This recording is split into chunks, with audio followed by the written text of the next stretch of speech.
All right, we'll do the second example.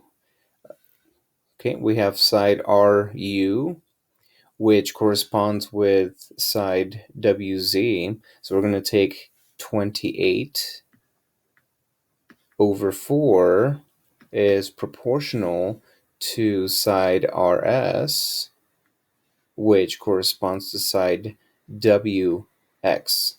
And we'll take 49 and side D. So now we're going to cross multiply. We'll have D multiplied by 28, which is 28D, and that equals 4 times 49, which equals 196. And now we're going to divide both sides by 28. Okay, so 28 divided by 28 equals 1D, and then 196 divided by 28 equals 7. So then we know that this measurement would be 7 feet. Okay. The other way that you could do it is, again, you're going to take both sides from the same shape. So we can do 49 over 28 would be proportional to D over 4. And again, you would have 28 times D, 28D equals 4 times 49, which is 196. And you have the reverse problem that we did in the first place. Okay, I'll save this one for a practice problem.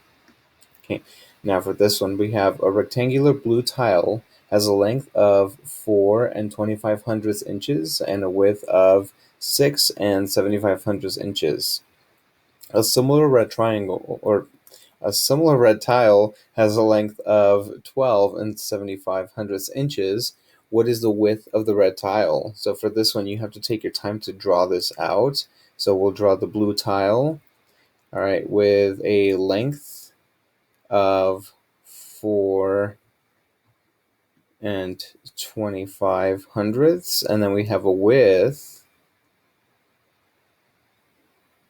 of 6 and 75 hundredths inches.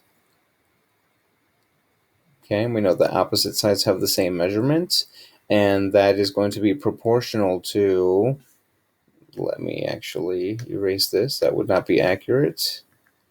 So that's a similar figure to the red tile, which has a length of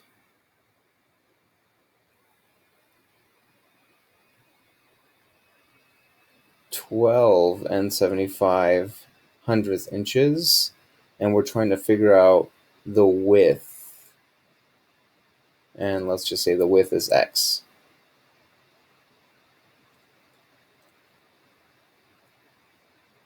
All right, so we're going to compare.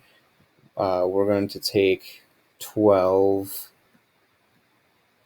and 75 hundredths, which is this side, and its corresponding side is the measurement of 4 and 25 hundredths, and that's going to be proportional to, we're going to take this side of X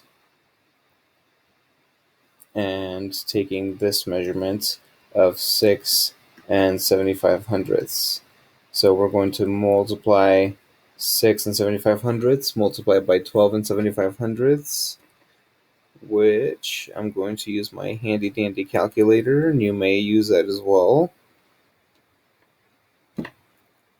Okay, I'm actually going to move it over here.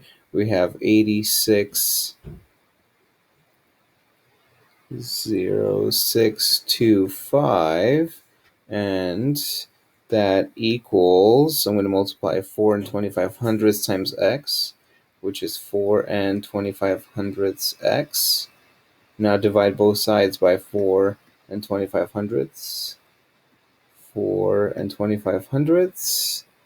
Let me do the calculations.